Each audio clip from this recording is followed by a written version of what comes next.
Have you ever wondered what one of the richest people in the world's house looks like? Well, you might be surprised to hear that Elon Musk himself lives in a tiny house. Now, this topic relates to us college students especially because we're at the age where we're going to need to be considering our houses and where we're going to be living in the future. I've been studying this topic for the last couple of weeks, and I've also learned about it in high school in different classes. And to fully understand the tiny home community, we will discuss the cost of living, environmental impact, and the flexibility that comes with owning a tiny home. Tiny homes have many great qualities, but they are desirable to those looking for a cheaper alternative to traditional housing. With the cost of housing in the US steadily rising, this might be one of your better alternatives. According to a writer for Forbes Home, the average cost of a tiny home is roughly $50,000. Now this can range from $6,000 all the way up to $100,000, depending on if you build it yourself with wood and other stuff, or if you get a prefab and spec it and customize it to however you'd like.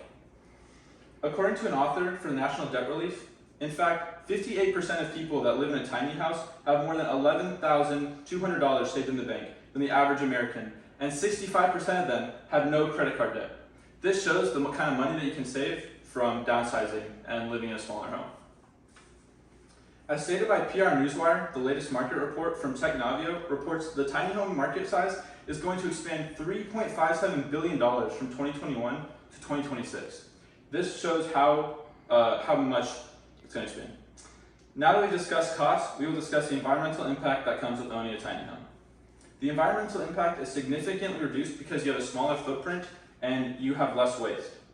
According to Ruby Home, a reputable real estate company, tiny houses currently account for 0.36% of the total residential listings in the US, so they take up a small portion. Green Matters is a trustworthy lifestyle media company highly focused on sustainability efforts, and according to their article, How Sustainable is a Tiny Home?, they require less energy to maintain living conditions, and you can also implement solar panels on top of them to reduce your energy output as well. According to the American Institute of Architects, the leading professional membership association for licensed architects, a tiny home is a surefire way to reduce carbon emissions and waste. Tiny homes, which typically range from 100 to 400 square feet, produce about 2,000 pounds of CO2 emissions as compared to 28,000 produced by an average sized home. Now let's talk about the flexibility that comes with a tiny home. They're excellent if you prefer the nomadic lifestyle and if you like experiences over possessions. Many tiny homes are built on trailers, which allows them to be transported and moved to different locations, offering different scenery and different backgrounds to your houses. Referring to the American Institute of Architects once again, his structures are panelized and completely adaptable to the client's needs. All components, the doors, windows, and roofing, are all designed and made under one roof as part of a streamlined and efficient system. This shows how customizable the tiny houses are, and you have your full creative freedom to design it however you'd like. Another way is the tiny home also helps you declutter, and it allows for a simpler lifestyle.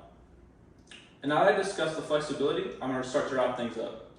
Today, we explored all the different aspects of a tiny home. We discussed the community, and I explained the cost difference, the flexibility, and the reduced environmental impact. And now you have learned that you don't need to be a billionaire to live like one. I hope you guys learned something new today. Thank you.